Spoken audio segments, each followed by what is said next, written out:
You broke my heart. You broke my heart. In part 1 we discussed what actually happened, all the hidden factors that influenced these events.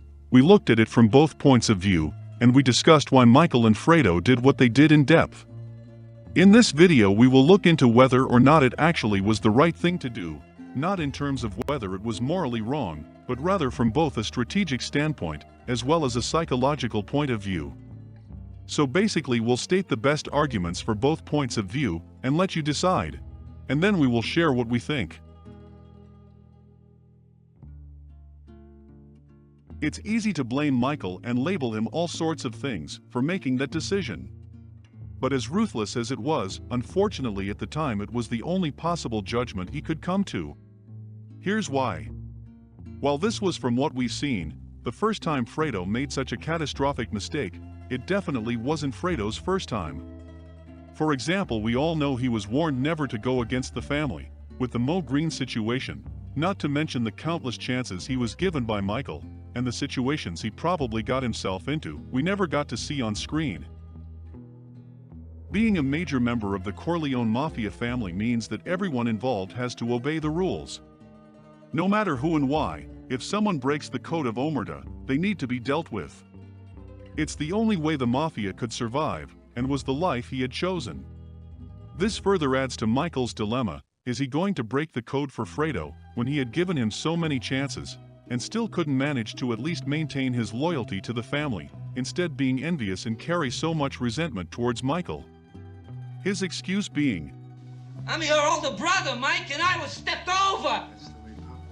It ain't the way I wanted it." even though it wasn't really Michael's fault.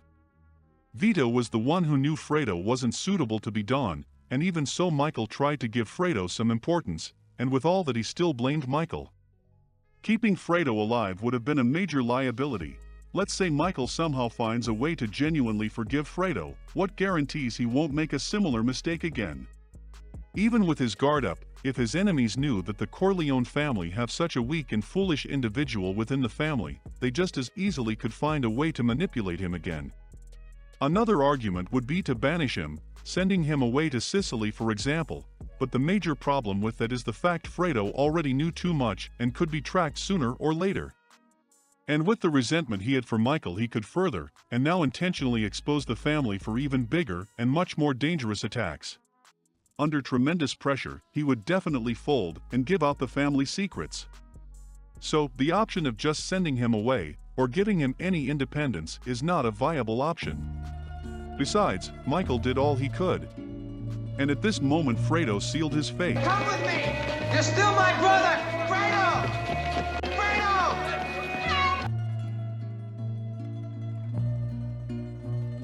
It's undeniable that Michael was put into a tremendously complicated position. From a moral standpoint, Michael should have found a way to forgive Fredo, even having committed this dreadful mistake, and maybe with time actually somewhat forget this ever happened.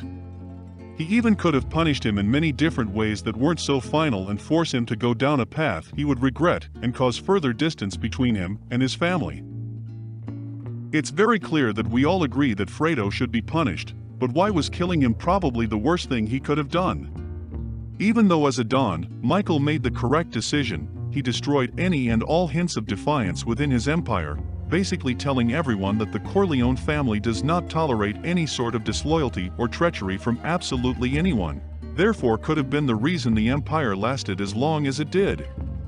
He put aside his emotions and acted strategically. It would have been a tremendous risk if he had kept Fredo alive. But what not many actually ask is really how much. Michael was extremely powerful and possessed almost limitless resources, so really could have made use of all this power and resources to come up with a better solution. He literally could have isolated Fredo from the outside, not allowing him off the compound, having 24-hour surveillance accompanying him at all times, therefore solving the issue of him ever being able to betray him again. Also, if Tom Hagen the consigliere was left out of some major aspects of the family, imagine how little Fredo was let in on, so if he tried to defect, there is very little he could give the family's enemies. Let's also not forget the deep psychological impact and harm it had on Michael for the rest of his life. I killed my mother's son. This decision would haunt Michael and continuously be present in others' perception of him, particularly his close family, who were suspicious of his involvement. This deeply affected his relationship with everyone around him who knew what he had done, who were in utter bewilderment of how far he was willing to go. And in part 3, it's clear he definitely regretted his decision. He would never be able to forgive himself. It's also worth mentioning how it was the spark that soon would consume him and completely destroy everything he desperately tried to protect. Whatever his intentions were, if he had truly understood his father's teaching and philosophy and followed them, he would have understood that a decision to kill a family member is never an option. There are various forms of punishments he could have used that would both ensure Fredo could never make the same mistake or any other dumb decision again, and at the same time not having to kill his own brother. The best option could have been confining him in one place, not allowing him to come in contact with anyone outside, having him around Michael's kids, making him prove his loyalty again, but this time never letting him anywhere near the family empire or giving him any responsibility or power. Also, if his concern was that he will be perceived as weak and unable to control his own brother, and that outsiders will see Michael as soft, and Fredo as having some importance to Michael, as he couldn't allow himself to kill him, they might be tempted to use Fredo again, believing they wouldn't make the same mistake as Hyman Roth. This could actually be to Michael's advantage.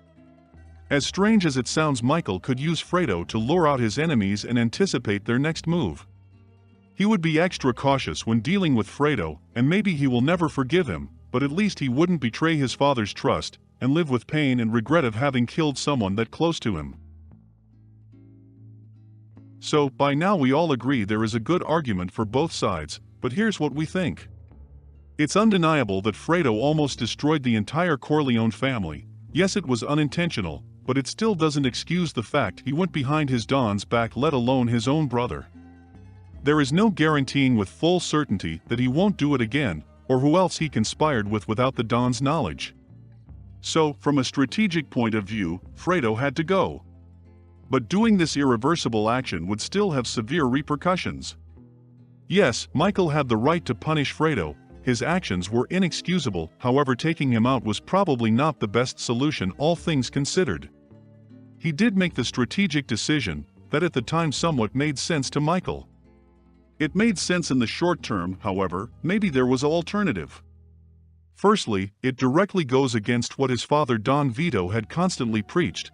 The fact family was more important than anything and everything. The whole point of Vito and later Michael were striving for power was to protect the Corleone family. Yes, keeping Fredo alive would be dangerous and will be seen as a sign of weakness. But even his enemies wouldn't expect him to kill him. Let's contrast this with a situation that Vito faced. During the War of the Five Families, while Vito was recovering after a failed assassination attempt made on him, Sonny had taken over as the head of the family, and after going up against all of the other families, he was assassinated. What's interesting is that, upon hearing this news, the still fairly weak Vito, who hadn't fully recovered yet, actually began seeking peace with the other families.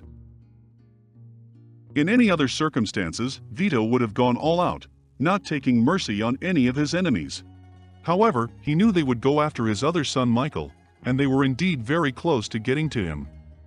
But instead of doing the obvious move of retaliating to satisfy his anger and need for revenge, to show that the Corleone family still was a force to be reckoned with, a powerful family, he rather worked to bring peace, shaking his image as the powerful Don. When Michael returns, he too understands that they need to respond if they are to recover their shaken image, as it was a sign of weakness that other families use as an opportunity to finally wipe out the Corleone family. The fact they were the ones hit, and then they were seeking peace, was a major sign that they were no longer as powerful as they once were.